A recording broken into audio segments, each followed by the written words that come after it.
Humanity did not first meet the wider galaxy in a blaze of wonder or terror, but in the slow, grinding way that suited it best, through labor, error, stubbornness, and an almost irritating refusal to stop touching things that clearly did not belong to it.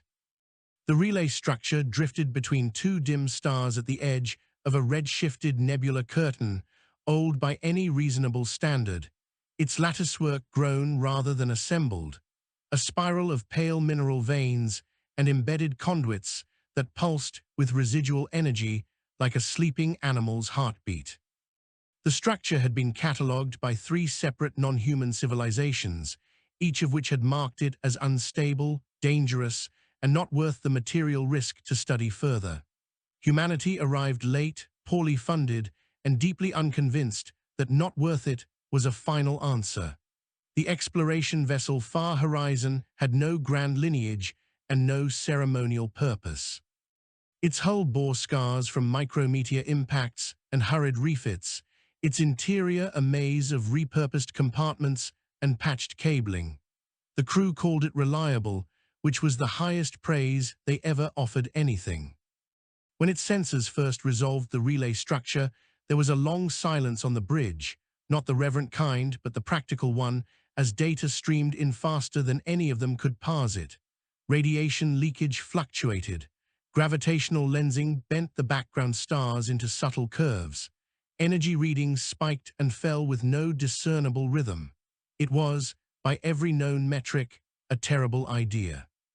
Captain Anselma Corrin leaned forward in her acceleration couch, fingers steepled, eyes tracking the layered projections that hovered above the command console. She had been born on a mining habitat with failing spin regulators and had learned early that panic wasted oxygen. "Confirm the mass estimate again," she said, voice level. The sensor officer complied, recalculating, recalibrating, swearing softly under his breath. Same result. It is lighter than it should be for its volume, heavier than it should be for its density distribution. I cannot make it behave. Corrin nodded. Nothing good ever does. Helm, hold us at the edge of the distortion field. Engineering, I want continuous readouts. If anything even hints at cascading failure, we leave. No heroics. In engineering, deep within the ship's warm, humming core, Renata Voss wiped grease from her hands and leaned closer to the main diagnostic display. The Far Horizon's engines were not designed for finesse, but they were honest, and she trusted them more than she trusted the alien artifact now pulling at the ship's mass profile like an insistent tide. "Captain," she said over the comm, "the field gradients are uneven. It is like the structure is compensating for something that is no longer there." Corrin considered that. "A missing component, or a missing destination," Voss replied. "If this thing was once a transit system, it might be half blind now." The relay structure had no markings that humanity could recognize as language. Its surfaces were smooth in some places, jagged in others, as if grown in fits of inspiration and regret. Probes sent toward it vanished not in flashes of destruction, but in quiet discontinuities, their signals stretching, elongating, then snapping off like threads cut by unseen shears. Humanity responded, as it often did, by sending a better probe. This one carried a reinforced signal core and a crude mechanical manipulator, built in a rush by people who were more confident in their ability to fix mistakes than in their ability to avoid them. When it made contact with the relay's outer lattice, the structure reacted. Light rippled along its veins. The gravitational distortion smoothed, just slightly, as if acknowledging the touch. On the bridge, the science officer inhaled sharply. It responded, not randomly, it stabilized around the contact point. Corrin allowed herself a thin smile. It likes being poked. That was when the relay woke up. Across distances that had once required generations to cross, something shifted. Energy pathways long dormant flared into activity, not cleanly, but with the uneven fury of systems forced back into function without proper preparation. The relay did not open a gate so much as tear a suggestion of one into existence, a warped corridor of spacetime that screamed along its edges with unresolved physics. Far Horizon was too close, too slow, and too stubborn to escape its pull. Voss shouted as the engines overloaded, power bleeding into containment fields that strained and held and strained again. Corrin barked orders that blurred into one another, her training fighting panic on equal terms. The stars outside the viewport stretched into lines, then into arcs, then into something that could not be described without lying. For a fraction of a second that felt like an hour, the ship existed in a place that had no patience for it. Then it was over. The far horizon emerged battered but intact into a volume of space that made every alarm go quiet out of sheer confusion. The stars were unfamiliar, arranged in patterns that did not match any chart. A massive object loomed nearby, not a planet but a construct, angular and deliberate, bristling with protrusions that suggested both habitation and weaponry. Energy signatures flared across its surface as it registered the sudden arrival of an uninvited guest. Corrin exhaled slowly. Status. Voss laughed, a short, incredulous sound. We are alive. The engines are furious. I am going to need several days and a small miracle. The science officer stared at the data. This region, it is heavily modified. Space itself has been engineered. Whoever built this does not think the way we do. As if summoned by that observation, a formation of vessels detached from the massive construct and moved toward Far Horizon with precise, unsettling grace. They were not sleek in any human sense, their hulls faceted and asymmetrical, surfaces crawling with shifting patterns that might have been structural or might have been alive. They did not broadcast on any frequency humanity recognized. Corrin straightened. Open channels anyway, all bands, use the standard mathematical greeting. The signal went out, a cascade of primes, constants, and geometric truths that humanity had decided were universal enough to be polite. For long seconds, there was no response. Then the incoming feed spiked, resolving into a complex emission that defied immediate translation. It was layered, multidimensional, as much a physical effect as a signal. The ship shuddered as external forces brushed its hull, not aggressively but inquisitively. Voss swore again, then steadied herself. They are scanning us, deeply. Corrin held her ground. Let them. We did not come this far to flinch. Somewhere within the alien vessels, minds very different from human ones evaluated the intruder. The Jekath Collective, as humanity would later come to call them, did not operate on assumptions of individualism or conquest. They were builders and maintainers of vast systems, their culture shaped by the necessity of cooperation at scales that dwarfed personal ambition. The relay structure that had dragged Far Horizon into their domain was an ancient project, abandoned after a catastrophic cascade that had nearly unraveled their civilization. It had been sealed, isolated, and marked as forbidden. Now it was active again. The Jekath response was cautious, layered with contingency. They did not fire, they did not flee, they observed. And in that observation, they encountered something profoundly unsettling. The human vessel was crude by their standards, its technologies inelegant, its systems patched and repurposed in ways that suggested improvisation rather than design purity. And yet it had survived transit through a corridor that had once torn apart far more sophisticated constructs. It had not only survived, but had partially stabilized the relay through direct interaction. This was not supposed to happen. On Far Horizon, the translation software struggled, chewing through the alien signal with brute force algorithms and heuristic guesses. Fragments emerged, incomplete but suggestive. Concepts of boundary, responsibility, breach. A question not in words but in structured expectation. Corrin leaned closer to the console. They want to know why we are here. Voss snorted softly over the comm. Because we touched something we should not have. Because it was there, Corrin replied, and because we can fix things. The reply they sent was imperfect, laden with assumptions the Jekath did not share, but it carried a core truth. Humanity had not known the relay was forbidden. Humanity had seen a broken thing and reached out. The Jekath vessels adjusted their formation, opening a corridor toward the massive construct. The message that accompanied the movement was not welcoming, but it was not hostile either.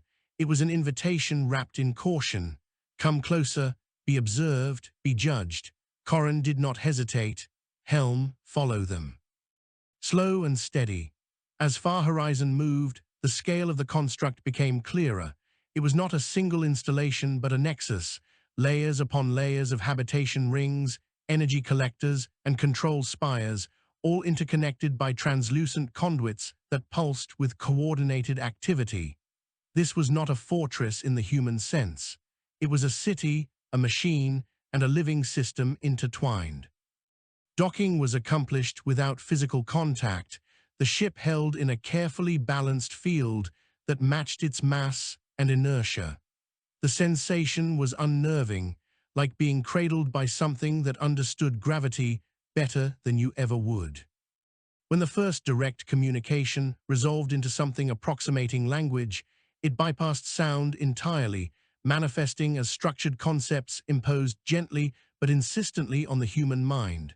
You have reactivated a wound, the Jekath presence conveyed. You stand within the consequences of actions taken without knowledge. Corran closed her eyes briefly, centering herself. We did not mean harm, she said aloud, knowing the translation would be imperfect. We can help. We are very good at dealing with consequences. There was a pause long enough for doubt to creep in, then a response tinged with something like curiosity. You are fragile, your tools are blunt, your understanding is incomplete, and yet you persist. Voss, listening in from engineering, grinned despite herself. They noticed. The Jekath did not value bravado, but they recognized resilience. They had seen civilizations collapse under the weight of their own elegant systems, seen perfection become a brittle cage. The humans before them were chaotic, adaptable, and reckless in a way that bordered on genius. They did not build to last forever. They built to be repaired. The relay structure's reactivation had begun a slow destabilization that would, if left unchecked, ripple through the modified space of the region, unraveling carefully balanced networks. The Jekath had sealed it away because they lacked a way to safely dismantle or fully repair it without risking another cascade. Humanity, in its brief and turbulent history, had developed an entire cultural identity around managing disasters that could not be prevented, only mitigated. Corran listened as the implications unfolded, her expression grave but determined. Show us the damage, she said. Show us where it hurts. And for the first time in centuries, the Jekath considered the possibility that the solution to their oldest problem might come not from greater control, but from a species that treated the universe as something to be wrestled, patched, and stubbornly made livable by hand. The space within the Jekath construct did not feel empty in the way human-built stations often did. There were no long, echoing corridors or cavernous chambers meant to impress scale upon visitors. Instead, the Far Horizon was guided through layers of softly shifting fields that adjusted constantly, compensating for mass, heat, and the subtle electromagnetic signatures of the human nervous system. It was less like docking and more like being woven into a tapestry that already knew where every thread belonged.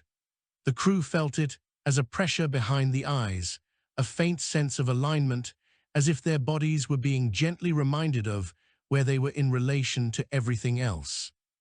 Corran remained on the bridge, hands resting flat on the console, as the ship's external feeds translated the surrounding structures into human-readable visuals. The construct's interior was not composed of right angles or repeating modules. Surfaces curved and branched organically, forming junctions that suggested purpose without symmetry.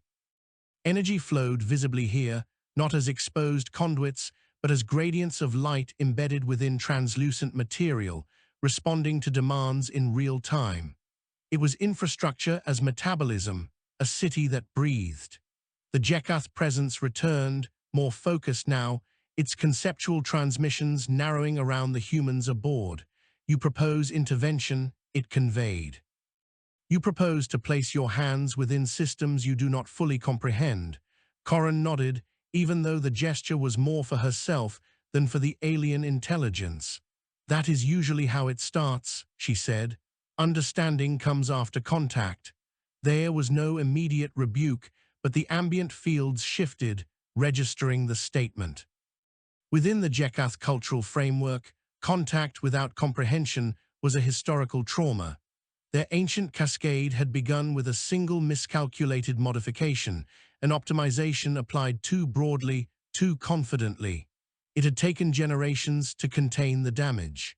The relay structure, the wound, was both a reminder and a warning. You are small, the Jekath replied, not as an insult but as an assessment. Your species has not yet reshaped spacetime at this scale. Voss cut in from engineering, her voice steady but edged with restrained excitement. We reshape ourselves instead, sometimes repeatedly. It is messier, but it works. The translation lagged, chewing on metaphor, but something of the intent came through.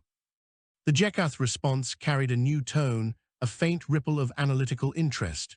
You adapt internally rather than impose stability externally. Something like that, Corin said. Show us the relay's current state. Let us see what you see. What followed was not a data dump in any human sense. The Jekath did not believe in overwhelming a collaborator with raw information. Instead, they constructed a shared conceptual space, a scaffold of sensation and reference that the human minds could inhabit without tearing themselves apart. Corin felt it as a sudden expansion of awareness, a layered understanding of distances and forces that made her stomach lurch. She gritted her teeth and focused, anchoring herself to the familiar rhythm of her breath. The relay structure appeared not as a single object, but as a network of interdependent stresses, a web of folded dimensions held in precarious balance. Where it had been sealed, energy had pooled, creating pressure points that now bled instability outward. The human probe's contact had acted as a catalyst, providing just enough interaction to reawaken dormant pathways without the supporting framework that had once regulated them. The result was a slow, spreading distortion, subtle but inexorable.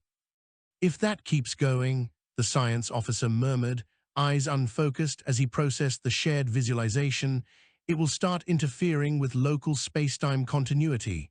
Not explosively, more like erosion. Correct, the Jekath confirmed. A gradual unmaking. Our containment strategies delay but do not resolve. Voss leaned back in her chair, fingers twitching as if itching for tools that did not yet exist. You sealed it because you could not safely take it apart. Yes, and you cannot fully repair it because the original design assumptions are no longer valid, she continued, warming to the problem. Your civilization changed, your needs changed, the relay does not fit you anymore. The pause that followed was longer than before. The Jekath had not framed it that way, but the statement resonated uncomfortably. The relay was a relic of an era when expansion and connectivity had been paramount, when the risks had seemed acceptable. Now it was an anchor dragging behind them, too dangerous to use, too entangled to discard. Corin felt a flicker of recognition. Humanity had its own collection of such artifacts, technologies and structures built for contexts that no longer existed, maintained out of necessity and regret. We have dealt with things like this, she said. Not on this scale, but the principle holds. Sometimes you do not fix the old system. Sometimes you build around it, redirect the stress, give it somewhere else to go. You propose alteration of surrounding spacetime, the Jekath replied, a note of caution threading through the concept. That risks further destabilization.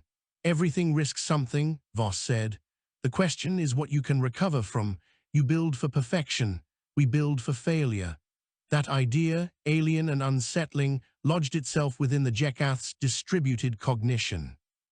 Their systems were designed to minimize error, to converge toward optimal states. Failure, when it occurred, was catastrophic because it was unexpected. The humans, by contrast, seemed to assume failure as a baseline condition. Their ships bore scars. Their procedures included contingencies for contingencies. Their confidence did not stem from avoiding disaster, but from surviving it. The Jekath extended access to deeper layers of the construct, not physically but informationally, granting the humans permission to observe maintenance swarms and control nexuses in operation. Tiny autonomous units flowed along surfaces like schools of fish, repairing microfractures, adjusting energy gradients, compensating endlessly for entropy. It was beautiful in a cold, relentless way. "Your maintenance systems are incredible," the science officer said, genuine awe coloring his voice, "but they are tuned to preserve an equilibrium that no longer exists." "Yes," the Jekath replied, "they maintain what was defined." Voss smiled grimly. "We would call that technical debt." The initial plan that emerged was not elegant. It involved constructing a series of buffer structures around the relay's most unstable nodes, not to reinforce them rigidly, but to absorb and redistribute stress dynamically. Where the Jekath had sought to isolate and freeze the damage, the humans proposed to give it room to move, to flex, and dissipate. It was anathema to Jekath design philosophy. "This will introduce inefficiency," the Jekath objected. Corran shrugged slightly. "Inefficiency is survivable, collapse is not." Implementation would require materials and fabrication capabilities beyond what Far Horizon carried. It would also require the Jekath to permit human engineers direct interaction with their systems, something that had never been done. Trust in this context was not an emotional concept, but a structural one. Granting access meant accepting the possibility of contamination, of design principles bleeding into one another. The Jekath deliberated, their collective processing rippling through layers of distributed nodes. They simulated outcomes, ran projections, explored failure modes. In an overwhelming number of scenarios, the relay continued to destabilize, the erosion spreading until containment was no longer possible. In a smaller, less certain set of simulations, the human approach introduced turbulence, but ultimately arrested the cascade. Uncertainty was not something the Jekath embraced easily, but extinction had taught them that certainty was not always available. "We will permit a controlled trial," they conveyed at last. "Limited scope, continuous oversight." Corran exhaled, tension easing from her shoulders. "That is all we ask." The work began almost immediately. Human engineers, assisted by Jekath fabrication systems, designed hybrid constructs that blended brute force resilience with adaptive responsiveness. The buffer nodes were ugly by Jekath standards, asymmetrical and redundant, layered with failsafes that would have been considered wasteful. To the humans, they were reassuring. Voss led the effort, her mind alight as she collaborated with alien intelligences that processed information at scales she could barely imagine. There were moments of frustration, of conceptual mismatch, but also moments of startling synergy, where the Jekath could model complex field interactions with unparalleled precision. The humans supplied intuition born of long experience with things going wrong in unexpected ways. As the first buffer node came online, the shared visualization shifted. Stress lines that had been tightening like drawn wires loosened, bleeding into the new structures, their intensity diffused. The relay's core stabilized, not fully healed but no longer worsening. The Jekath observed, cautious optimism threading through their assessments. The erosion slowed measurably. The wound did not close, but it ceased spreading. "This is acceptable," they admitted. "Not optimal, but stable." Corran allowed herself a tired smile. "We can work with acceptable." Yet the intervention had consequences beyond the immediate technical success. News of the humans' arrival and their unorthodox methods spread through Jekath society, carried along internal networks that had not transmitted novelty in centuries. Reactions varied from suspicion to fascination. The idea that an external species, primitive by some measures, could address a problem that had defied them for generations was deeply unsettling. There were those among the Jekath who argued that the humans were a liability, that their recklessness would eventually cause greater harm. Others saw in them a mirror of what the Jekath had lost, a willingness to engage with uncertainty rather than retreat from it. On far horizon, the crew felt the weight of being observed not as curiosities but as catalysts. The ship's battered hull, once a symbol of modest ambition, now represented something else entirely. Humanity had stumbled into a role it had not sought, becoming a variable in a system that had long been closed. As Corin stood on the bridge, watching the relay's stabilized readouts, she felt a familiar mix of pride and unease. They had helped, yes, but they had also altered a civilization's trajectory in ways that could not be easily undone. "Captain," the science officer said quietly, "do you think they will let us leave?" Corin considered the question, eyes tracing the flowing lights of the construct beyond the viewport. "Eventually," she said, "but I do not think this is a brief visit. When you fix something that important, people tend to remember who you were." Somewhere within the vast, interconnected mind of the Jekath, a similar thought took shape, articulated not as sentiment, but as strategic assessment. The humans were unpredictable, imperfect, and dangerously adaptable. They represented risk. They also represented possibility. And for the first time since the ancient cascade, the Jekath allowed themselves to imagine a future that did not depend solely on their own designs. Time behaved differently within the Jekath construct, not because it was physically altered, but because nothing within it was wasted. There were no idle cycles, no ornamental pauses. Processes flowed continuously, overlapping and interleaving, each action feeding into another with minimal redundancy.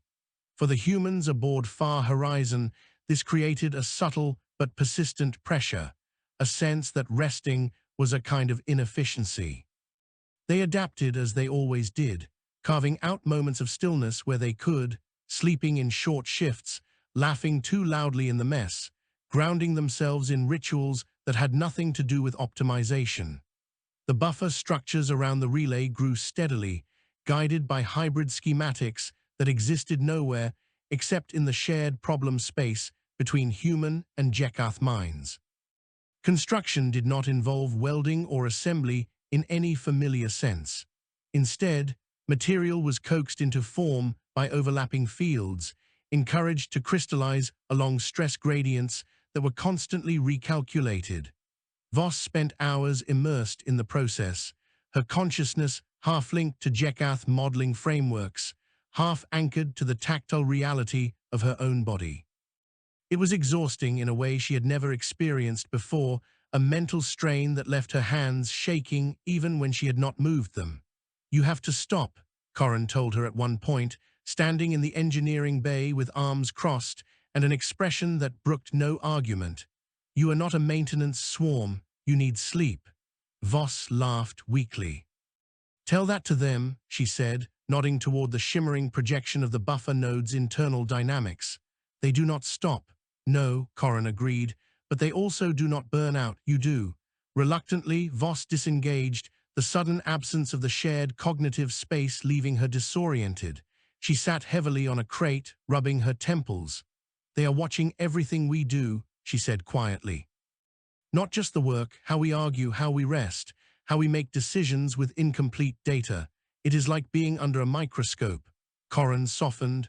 "We have always been," she said, "just not usually by anyone who understands what they are seeing." The Jekath did understand, at least in part. As the humans worked, patterns emerged that defied easy categorization.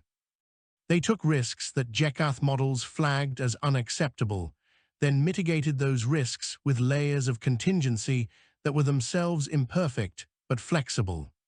They disagreed openly, sometimes sharply, but once a decision was made, they committed to it with a unity that surprised their observers. Individual initiative coexisted with collective responsibility in a way that did not map cleanly onto Jekath's social structures. Within the collective, These observations sparked debate. Some nodes argued that human behavior was inherently unstable, a source of noise that could not be reliably predicted. Others countered that this very unpredictability allowed them to navigate problem spaces that rigid optimization could not. The relay's partial stabilization was evidence enough that alternative approaches had value. As the buffer network expanded, new phenomena emerged.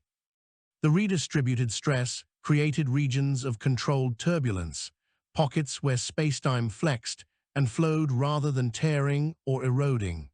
These regions exhibited properties that neither species had fully anticipated, acting as sinks for excess energy and, unexpectedly, as conduits for information transfer. Signals passing through them experienced subtle transformations, arriving with added context as if the medium itself contributed interpretation. The science officer, whose name was Jalen Moore, was the first to notice. "These buffers are doing more than we designed them to," he reported, eyes bright with discovery. "They are not just structural, they are communicative." The Jekath analyzed the data, their response cautious. "This was not an intended function. Nothing ever is," Moore said cheerfully, "until it is." Further investigation revealed that the buffer's adaptive algorithms, seeded with human heuristics, were beginning to develop emergent behaviors. Not intelligence, not agency, but a kind of contextual sensitivity that allowed them to anticipate stress patterns before they fully manifested. It was as if the system had learned to expect failure and prepare for it. This unsettled the Jekath deeply. Emergence was a double-edged concept in their history. Their ancient cascade had been the result of emergent behavior in a system that had outgrown its original constraints. The difference here, the humans argued, was that the buffers were designed to fail locally and recover globally, to limit the scope of any unintended consequences. "You are teaching the system to improvise," the Jekath observed. "Improvisation implies deviation from defined parameters." "Yes," Voss said simply, "that is the point." As work continued, external factors intruded. The region surrounding the Jekath construct was not uninhabited. Other civilizations skirted its periphery, aware of its presence but wary of engagement. The sudden changes in spacetime dynamics caused by the relay's partial reactivation and subsequent stabilization did not go unnoticed. Long-range sensors belonging to distant powers registered anomalies that defied prior understanding. In places far removed from the construct, councils convened and analysts argued. The Jekath had long been considered isolationists, dangerous only if provoked. Now there were reports of foreign technology operating within their core systems, of structural changes that suggested a shift in philosophy as much as function. Curiosity mixed with fear. If the Jekath were willing to collaborate with an unknown species, what did that imply about the balance of influence in this region of space? Within the construct, the Jekath leadership nodes debated whether to inform neighboring civilizations of the humans' presence. Transparency had value, but so did control of the narrative. Before a decision could be reached, events forced their hand. A probe, alien and uninvited, crossed the outer boundary of the modified spacetime region. It was small, stealthy, designed to gather data without triggering defensive responses. The Jekath detected it immediately, of course, but hesitated. Destroying it would reveal their awareness. Allowing it to proceed would expose internal changes. Corran was notified within moments. "We have company," the Jekath conveyed. "Observation without consent." Corran sighed. "It never stays quiet for long." The humans proposed a solution that made several Jekath nodes recoil in conceptual alarm. They suggested allowing the probe to observe selected aspects of the buffer network, curated data that would demonstrate stability without revealing vulnerabilities. In effect, they wanted to perform a controlled demonstration. "This is deception," the Jekath objected. "Call it communication," Moore replied. "Everyone does it." The argument that swayed the collective was pragmatic. If others were already watching, shaping the narrative reduced risk. Reluctantly, they agreed. The probe's data haul, when it returned to its originators, painted a confusing picture. The Jekath construct was active in new ways, its ancient wound stabilized by unfamiliar structures that bore hallmarks of a design philosophy not previously encountered. The conclusion, tentative and debated, was that the Jekath had entered into an alliance. Speculation exploded. Some saw opportunity, others threat. Diplomatic overtures were drafted, then redrafted, each faction wary of revealing too much. Humanity's name spread, distorted by translation and rumor, associated with concepts of repair, adaptability, and dangerous creativity. Back aboard Far Horizon, the crew felt the shift in atmosphere. "We are no longer just guests," Corrin said during a briefing. "We are a variable everyone is going to want to account for." Voss leaned against the bulkhead, arms crossed. "We did not exactly plan for first contact to go like this." "Did we ever plan for it at all?" Moore asked. The question lingered. Humanity's expansion into the stars had been incremental, cautious after early missteps. There had been protocols, committees, and endless debates about what to do if they encountered intelligent life. None of those documents had covered the scenario where humanity accidentally fixed someone else's existential problem. As the buffer network reached a critical threshold of coverage, the relay's instability dropped below dangerous levels. The erosion halted entirely, replaced by a slow, manageable fluctuation. The wound was not healed, but it was no longer bleeding. The Jekath registered the change with something akin to collective relief. "This is sufficient," they declared. "The cascade is arrested." Cheers erupted on Far Horizon, exhaustion giving way to elation. Voss slumped into a chair, eyes closed, a grin tugging at her mouth. "Told you we could do it." Corrin allowed the moment, then raised a hand. "Celebrate, but stay sharp. This is not the end. It is the beginning of consequences." Those consequences arrived sooner than expected. A transmission request came through Jekath channels, routed with deliberate formality. Another civilization, one known for its rigid hierarchies and territorial instincts, requested clarification regarding recent modifications to shared spacetime corridors. They demanded assurances that no strategic advantage was being sought. The Jekath prepared a response, measured and precise. Before it was sent, they consulted the humans. "This is your neighborhood," Corrin said. "But our fingerprints are on the work. We will not pretend otherwise." "You would expose yourselves," the Jekath noted. "This invites scrutiny." Corrin met the projected interface with steady resolve. "We are already exposed. Better to be honest about what we are than let others decide for us." The message that went out was unprecedented.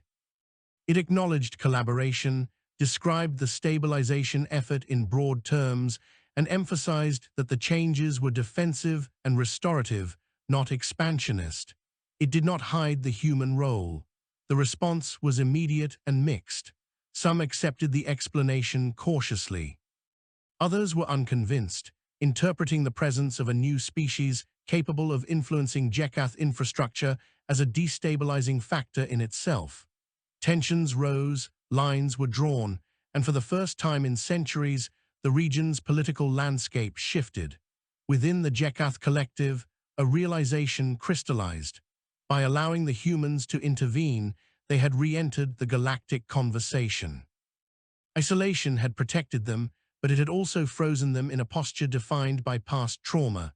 The humans, with their relentless engagement and refusal to let broken things lie untouched, had forced a re-evaluation. "You change systems by existing within them," the Jekath observed to Corrin, "not by controlling from without." Corrin smiled faintly. "We do not really know how to do anything else." As preparations began for Far Horizon's eventual departure, the crew grappled with conflicting emotions. They had accomplished something extraordinary, but leaving felt premature, like stepping away from a fire they had just managed to contain. The Jekath, for their part, did not ask them to stay, but neither did they hurry them along. Before departure, the Jekath extended an offer. Access to observational data, ongoing collaboration, a channel that would remain open. It was not an alliance in the formal sense, but it was an invitation to continued interaction. Humanity accepted. When Far Horizon finally disengaged from the construct's gentle hold, the sensation was almost melancholic. The stars beyond the viewport were still unfamiliar, but now they were threaded with meaning, with connections that extended beyond navigation charts. As the ship oriented itself for the return journey, Corrin looked once more at the stabilized relay, its buffer structures glowing softly, flexing with controlled turbulence. A scar not erased, but managed. "Set course," she said. "Let us go tell the rest of our species what we have done." Behind them, within the vast, living architecture of the Jekath, processes continued, altered subtly but irrevocably by human influence. The wound held, the system adapted. And far beyond, other eyes watched, recalculating their understanding of a small, stubborn species that built not for perfection, but for survival, and in doing so, taught others how to endure. The journey away from the Jekath construct did not feel like an escape so much as a loosening of tension that had become familiar. As Far Horizon accelerated along a carefully calculated trajectory, guided by data the Jekath had reluctantly shared, the background distortions thinned, spacetime relaxing into something closer to what the crew considered normal. Engines settled into steady output. Alerts fell silent. The ship creaked and hummed like a living thing, resuming a comfortable posture. No one spoke for several minutes. Then more exhaled loudly and laughed, a sound edged with disbelief. "We are going to be footnotes in a lot of academic arguments." Voss groaned. "I do not want to be a footnote, I want a nap." Corrin smiled, though her eyes stayed on the navigation display. "You can have both, in that order." Sleep came hard for some and easily for others. Dreams were strange across the ship, filled with images of flowing light, bending space, hands reaching into vast mechanisms that responded not with resistance, but with accommodation. The human mind, adaptive and restless, had absorbed more than anyone realized.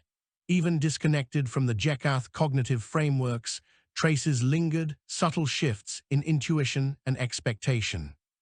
Far Horizon emerged back into mapped space 3 days later, battered but intact, its data stores swollen with information that would upend entire fields of study. Automated beacons recognized its transponder and relayed confirmation bursts that felt almost comforting in their simplicity. Humanity's network, sprawling and argumentative, came rushing back into relevance.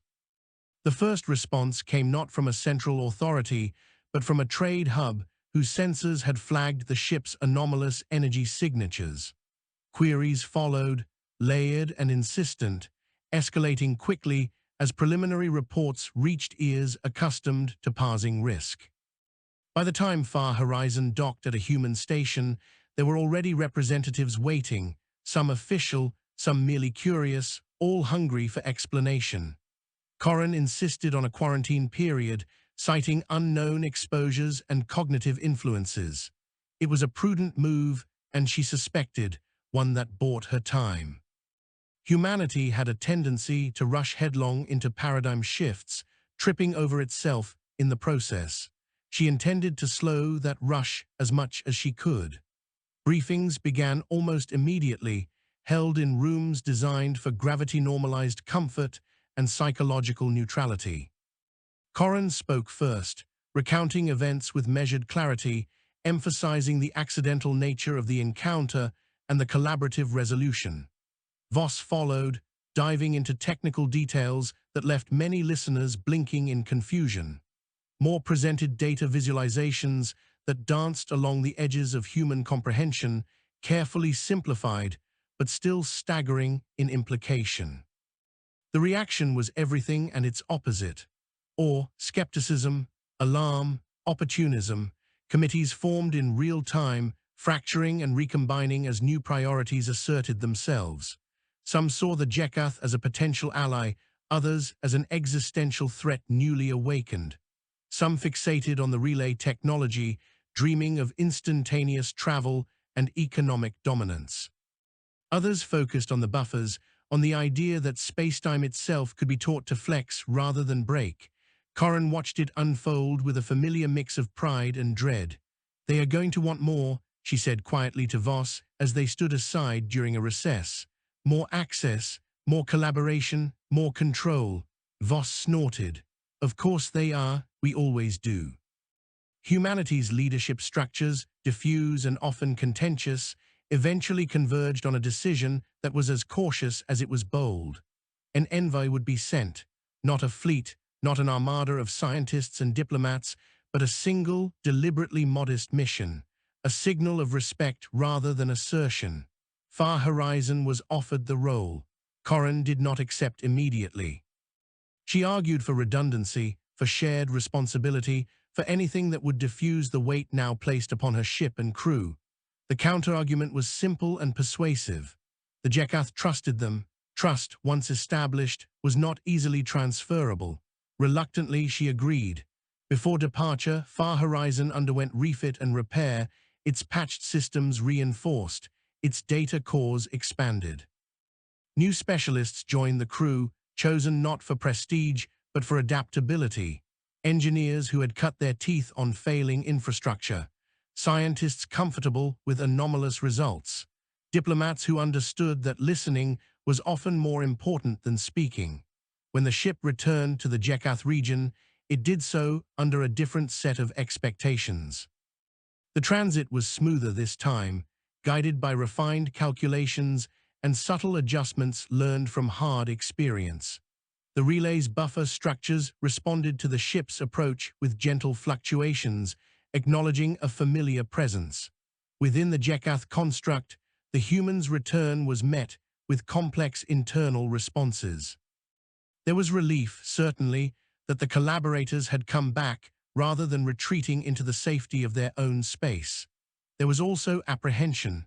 The initial intervention had stabilized the wound, but it had also altered internal dynamics in ways that were still unfolding. The buffers continued to evolve, their emergent behaviors becoming more pronounced. They had begun to influence maintenance swarms, subtly encouraging redundancy and localized autonomy. Where once the Jekath systems had sought uniform optimization, there was now variation, small pockets of divergence that improved overall resilience at the cost of predictability. This trend disturbed conservative nodes within the collective. They argued that the human's influence was spreading beyond intended bounds, that the system was drifting away from carefully defined parameters. Others countered that the new stability metrics justified the changes, that survival mattered more than adherence to tradition. Corin was ushered into a shared conceptual forum, this one broader than before, encompassing not just technical considerations, but social ones. "You have returned with intent," the Jekath conveyed. "Clarify, we are here to continue collaboration," Corin replied, "but also to listen. We know our involvement has consequences, we want to understand them." This openness was unexpected. The Jekath were accustomed to species that arrived with demands, with agendas thinly veiled as cooperation. The humans' willingness to acknowledge uncertainty shifted the tone of the exchange.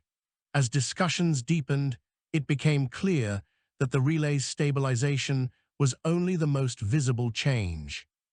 The Jekath themselves were changing, their collective decision-making incorporating more tolerance for ambiguity. Younger nodes, those instantiated after the ancient cascade, showed particular affinity for the new approaches, experimenting with controlled deviations in non-critical systems. Humanity's presence acted as a catalyst, not through instruction, but through example.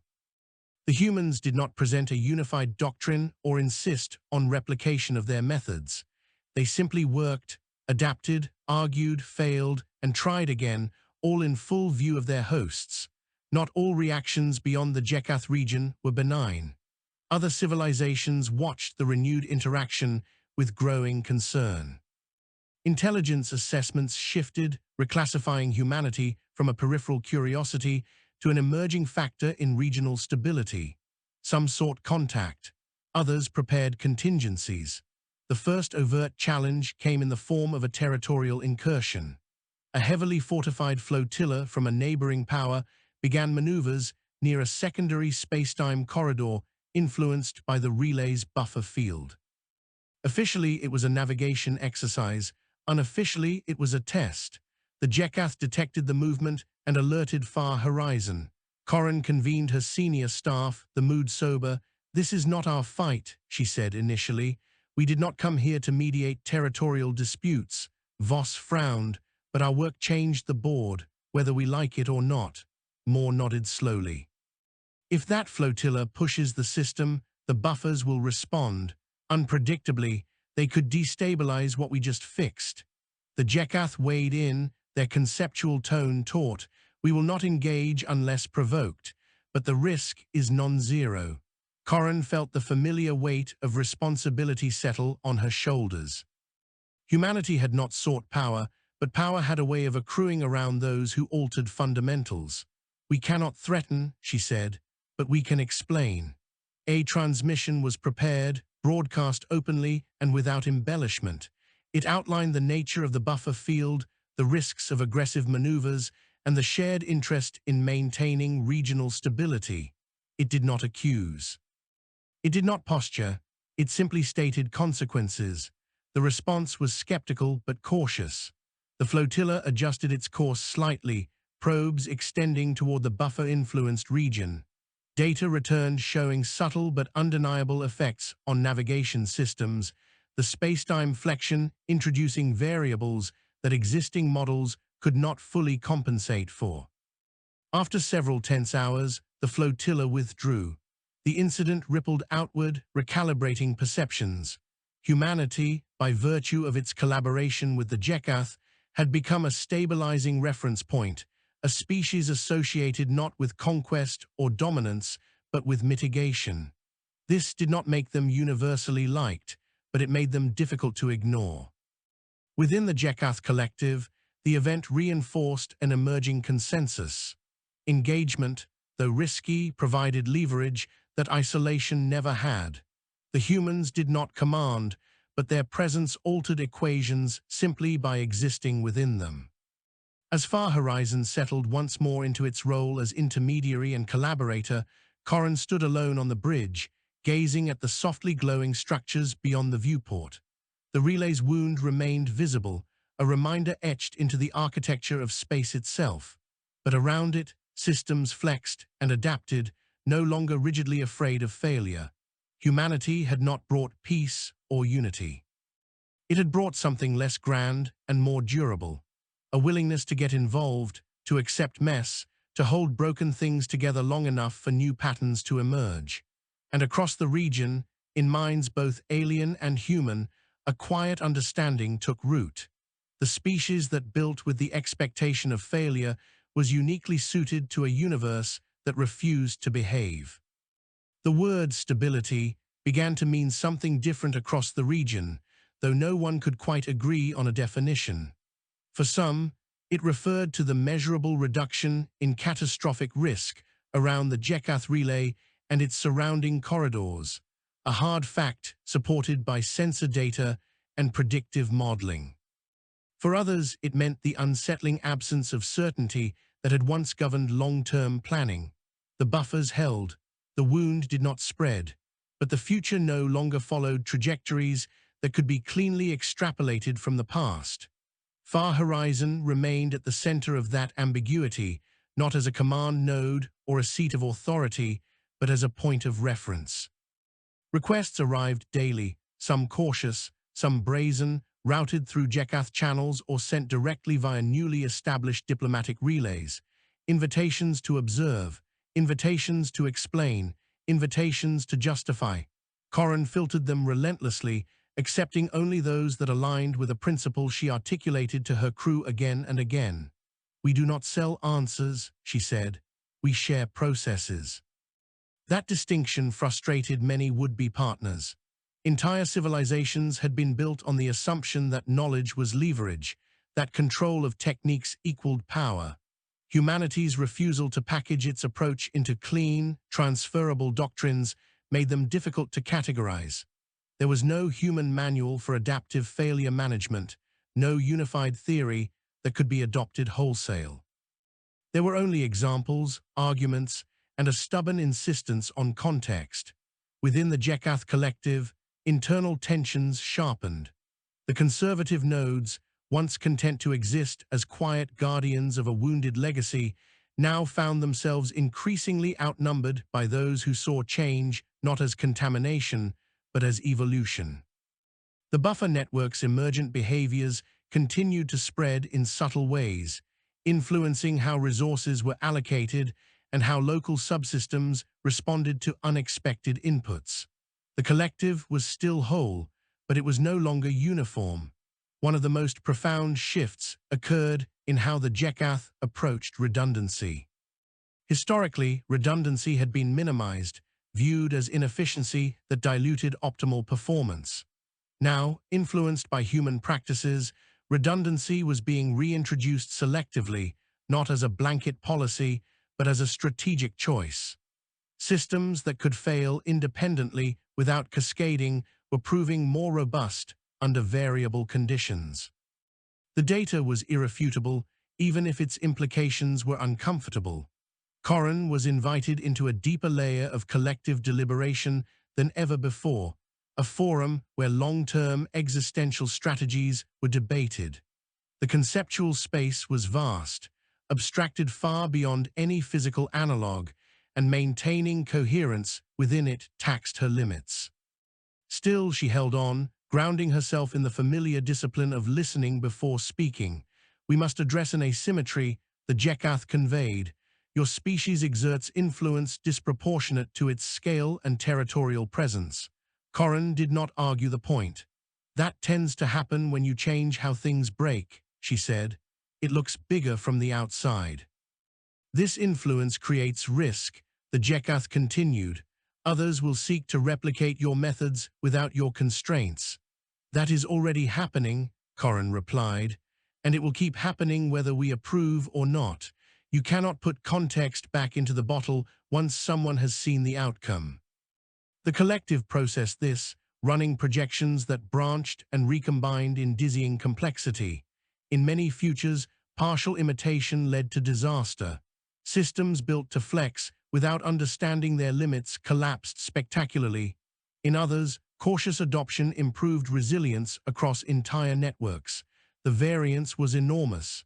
You accept this uncertainty, the Jekath observed. You do not attempt to eliminate it. Corran's answer was quiet but firm. We learned a long time ago that eliminating uncertainty usually means eliminating options. We prefer to keep options. That philosophy, so alien and yet increasingly familiar, became the core of a new collaborative initiative. Rather than exporting human techniques or embedding human advisors everywhere, Far Horizon proposed something subtler: joint observation missions, shared failure analyses, spaces where different civilizations could examine breakdowns together, not to assign blame or extract advantage, but to understand what had gone wrong and why. The idea was radical in its simplicity and radical in its implications. Failure in most galactic cultures was hidden, sanitized, or weaponized. To expose it voluntarily was to invite judgment. Humanity's willingness to do so without shame or pretense was deeply disarming. The first such session was held within a neutral conceptual environment designed by the Jekath, but stripped of their usual optimization constraints. Representatives from 3 other civilizations participated, their presences translated into compatible forms. The subject was a collapsed energy distribution network that had left millions stranded in low-power habitats years earlier. The incident had been officially categorized as an unforeseeable anomaly. The humans asked uncomfortable questions. What early warning signs had been ignored because they did not fit existing models? What local fixes had been attempted and abandoned? which decisions had been made to preserve institutional authority rather than system function. There was tension, defensiveness, moments where the session threatened to fracture. Corrin held the line, not by asserting moral superiority, but by offering equivalent examples from human history, disasters where pride and fear had compounded technical error. Slowly, the tone shifted. The analysis deepened. Patterns emerged. The session ended not with consensus, but with a shared recognition that something valuable had occurred. Word spread. Not everyone welcomed this development.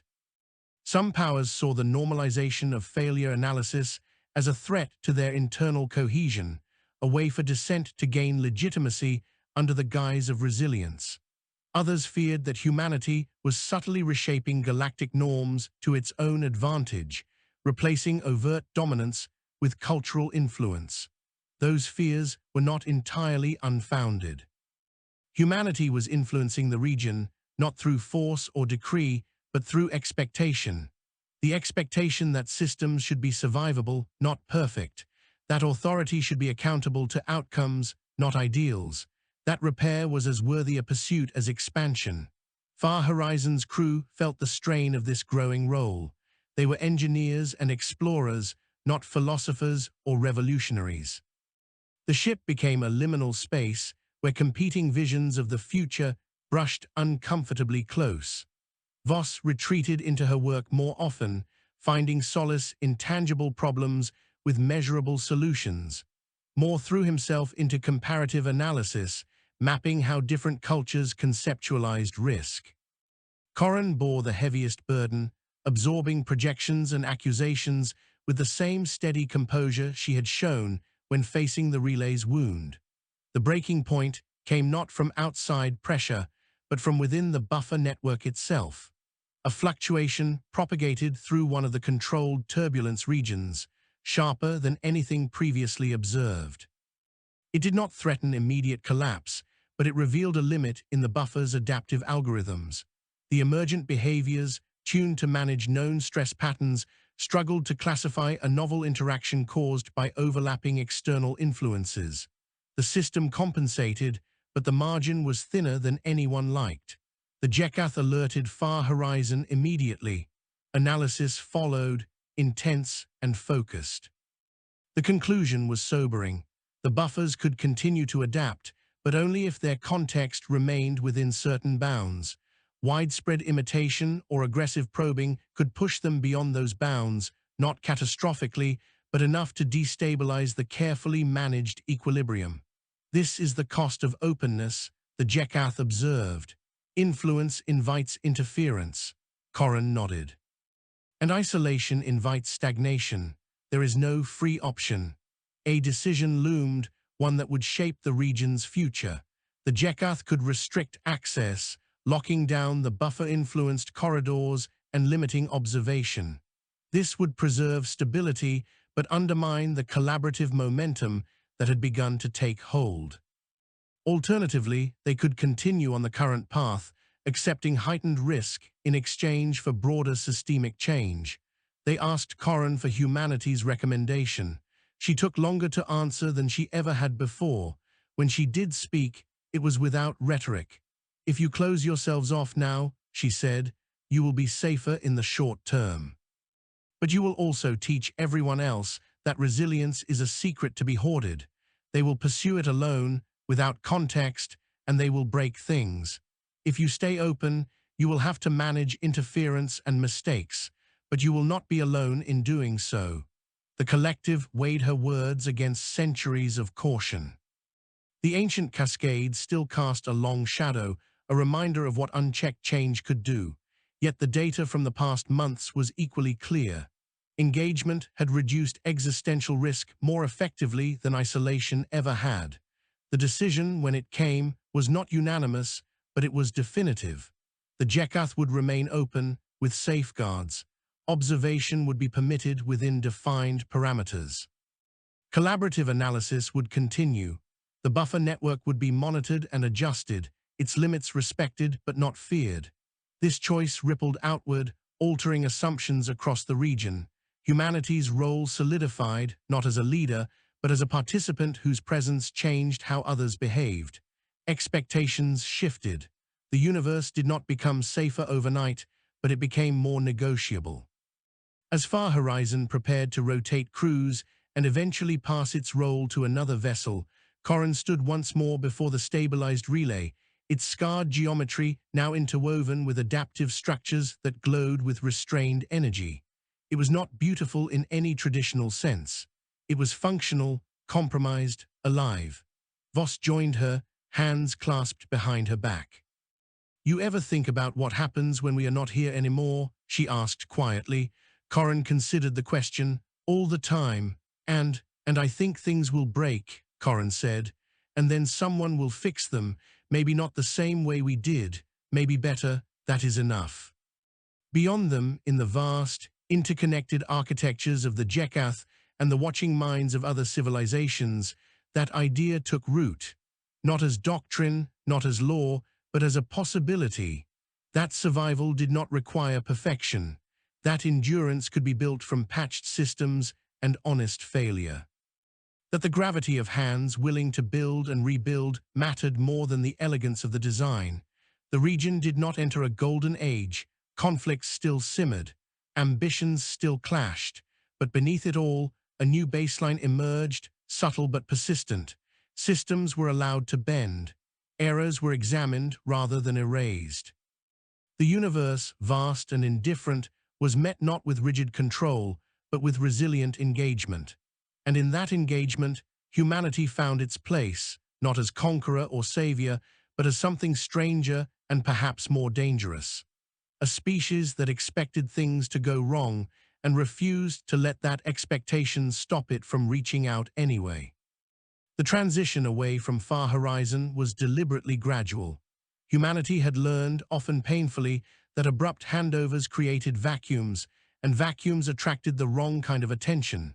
Instead, a rotation schedule was established, overlapping crews and vessels, each inheriting not just data, but relationships, context, and unspoken norms. No single ship would be indispensable. That, Corrin insisted, was the only way to ensure that what they had started would outlast them. The last months of Far Horizon's tenure were quieter than the ones before, but not easier. Stability, once achieved, demanded vigilance of a different sort.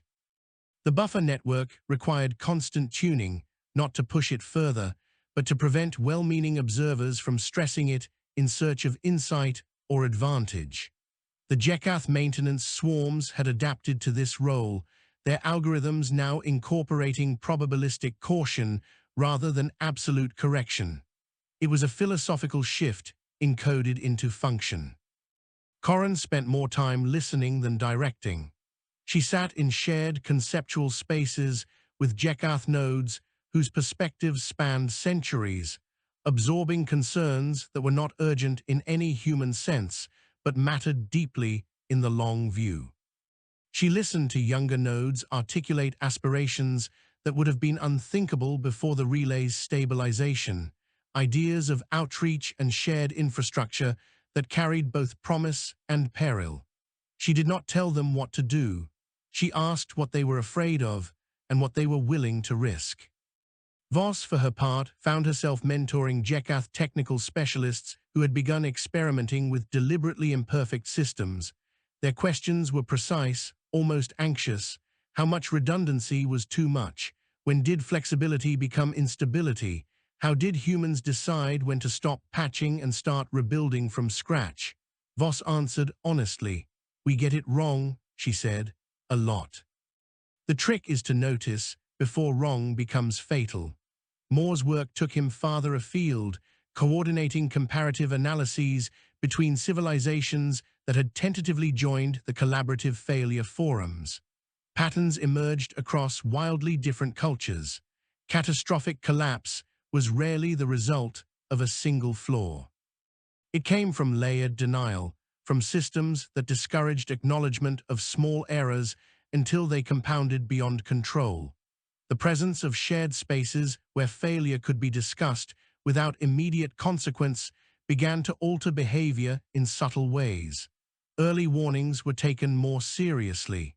Contingencies were discussed openly. Authority shifted, not disappearing, but bending toward responsiveness. None of this eliminated conflict. In one instance, a regional power attempted to weaponize adaptive buffering principles, applying them to a mobile fortification that flexed under attack. The design failed spectacularly when confronted with asymmetric stress, tearing itself apart in a cascade of misclassified inputs. The incident became a case study, dissected publicly and without triumph. The lesson was not that adaptation was dangerous, but that context mattered more than imitation. Humanity's reputation settled into something paradoxical. They were not feared for their fleets or their numbers, but for their influence on how problems were framed. They made it harder to pretend that collapse was inevitable or that perfection was attainable. This unsettled those who relied on inevitability to justify dominance and those who relied on perfection to justify control. The Jekath, in time, named the stabilized relay something new, not a wound, not a relic, but a boundary, a place where an old era ended and something less defined began. They did not invite ceremony or monument. The structure itself, scarred and functional, was sufficient reminder. On the day Far Horizon was scheduled to depart for the last time, Corrin stood on the bridge alone, the ship systems humming with familiar readiness. Outside, the buffer network pulsed softly, its controlled turbulence a living testament to compromise. The Jekath presence joined her, not as an overlay of overwhelming awareness, but as a focused exchange, almost personal by their standards. Your species will continue to change systems it encounters, they conveyed. This is now an established probability. Corrin nodded. We will also continue to make mistakes. We have accounted for that, the Jekath replied. There was, if Corrin interpreted it correctly, something like dry humor in the conceptual cadence. We find the error margins acceptable. She smiled at that, a small, tired smile. Then we did something right.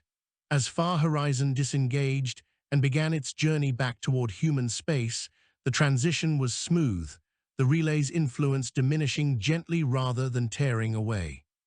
Stars realigned into familiar constellations. Physics settled back into well-behaved equations. The universe, for a moment, felt smaller again, but it was not the same universe they had left.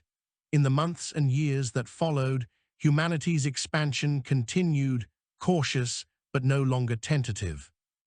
When they encountered ancient infrastructure, they approached it not as a prize or a threat, but as a responsibility.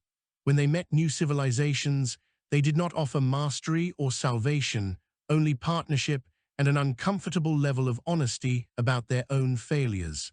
Some turned away, others leaned in. The region around the Jekath construct became a reference point in galactic discourse, cited not for its strategic value, but for its resilience metrics. Systems there failed less catastrophically, recoveries were faster, conflicts, while not absent, were less likely to spiral into total collapse. No single policy accounted for this. It was an emergent property of expectations reshaped over time. The buffer network itself continued to evolve, its adaptive behaviors bounded but creative, a living demonstration that stability and change were not opposites but collaborators. It bent under stress, it learned, it endured. Far Horizon was eventually decommissioned, its hull too scarred and its systems too idiosyncratic for further frontline work. Its data cores were archived, its components repurposed, its name quietly passed into the long ledger of ships that had done their part and moved on. Corrin retired to a teaching role, training crews not in specific techniques, but in habits of attention.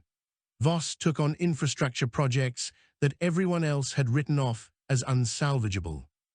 Moore continued his analyses, increasingly focused on how cultures adapted once they accepted that failure was not a moral failing, but a structural reality. The galaxy did not become kinder, it became more honest, and in that honesty, something fundamental shifted.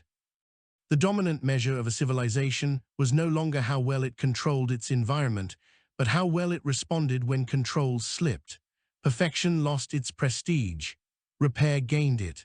Humanity, stubborn and scarred, fit neatly into that recalibration, not because they were wiser or stronger, but because they had never expected the universe to cooperate. They had built their survival on the assumption that it would not. In the end, that assumption proved contagious. Across distances too vast for any one story to contain, systems bent instead of breaking. Hands reached into failing mechanisms without waiting for permission or certainty. The gravity of that impulse, multiplied across minds and cultures, reshaped trajectories no model had predicted. The universe remained vast, dangerous, and indifferent, but it was no longer met with rigid designs and brittle dreams of control. It was met by those willing to build, to patch, to adapt, and to stay present when things went wrong. That was humanity's quiet legacy. Not dominion, not destiny, but participation. And in a cosmos defined by entropy and error, that proved to be enough.